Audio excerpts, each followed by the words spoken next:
Hi, folks. I hope you're well. If you've been watching, you would have noticed that over the last few videos, we've been building a chain. Reliability creates trust, trust creates reputation, reputation creates opportunity. And then yesterday, we asked a very difficult question. Why should anyone choose you? Why should a client hire you? Why should an investor back you? Why should a company hire, let alone promote you? Why should a partner trust you? Because whether we like it or not, life is a giant selection process.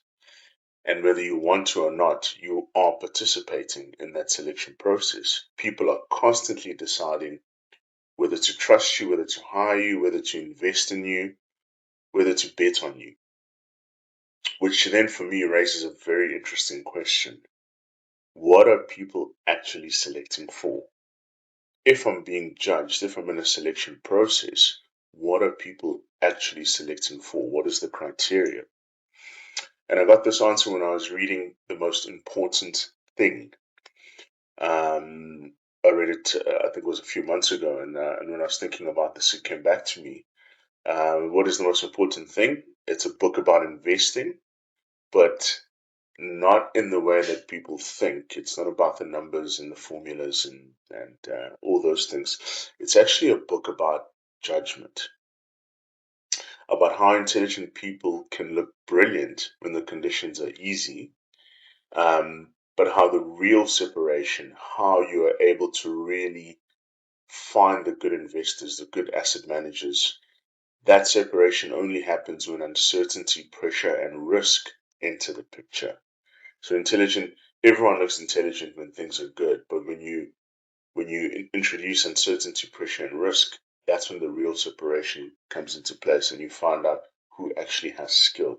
This is speaking specifically to investing, but I think you can apply that all across life and into the selection process that I'm talking about.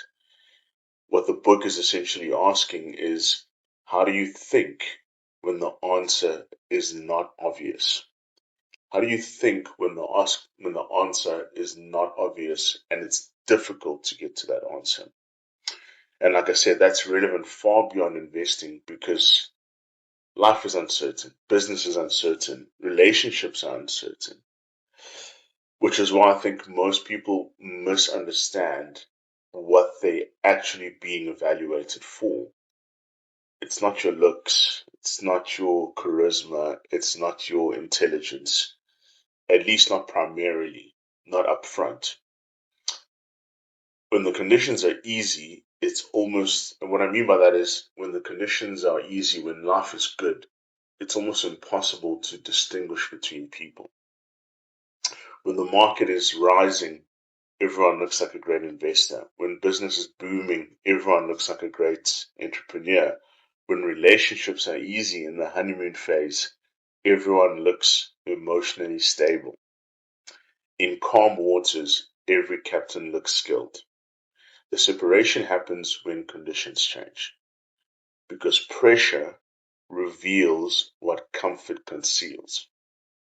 Pressure reveals what comfort conceals, and that's what people are actually selecting for in life when they are asking themselves, should I choose you, be it in a relationship, in business, in investing, in life?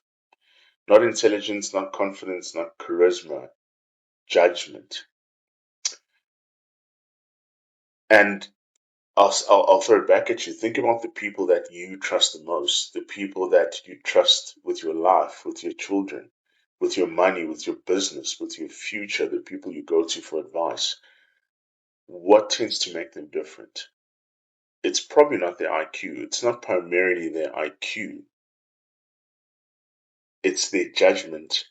In fact, let me take a step back. I've come to believe that you only really discover who someone is when they don't get what they want. You only discover who someone is when they don't get what they want, right? When the deal falls through, when the promotion goes to someone else, when the market crashes, when they are criticized, when they are disappointed, when life refuses to cooperate, that is when you see who the person is and what their judgment is. That's when the mask falls off. Because anybody can be patient when things are going their way. Anybody can be generous when they're winning. Anybody can be calm when there's nothing at stake. Character is revealed by frustration. Judgment is revealed by adversity. That's when you get to know, who is this person? What, what, how do they perform under pressure? What is their judgment like? The people we trust most are usually the people who remain rational when they have every reason not to be rational. They remain measured, grounded, objective, not because they don't feel emotions, they're humans too, but because they don't surrender their judgments to the emotions. I've talked many times about how we all think we're rational, objective creatures, but we're not. Human beings are extremely emotional.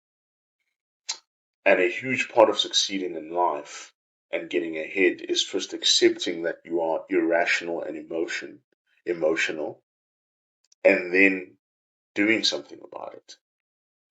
In reality, success often comes from avoiding disastrous decisions. What do I mean by that? Most people imagine that success comes from making brilliant decisions. But I find that success often comes from avoiding disastrous decisions, not being emotional under pressure. That's why emotional control matters so much. Not because emotions are bad, but because emotions distort reality. Fear makes opportunities look dangerous. Greed makes danger look attractive. Anger makes a temporary problem feel permanent. Good judgment is the ability to see reality for what it is, to see reality despite the emotions. And that's why people who can think clearly under pressure become so valuable. They're not simply solving problems, they're reducing risk for everyone around them. A calm leader reduces risk, a calm spouse reduces risk, a calm investor reduces risk, a calm business owner reduces risk.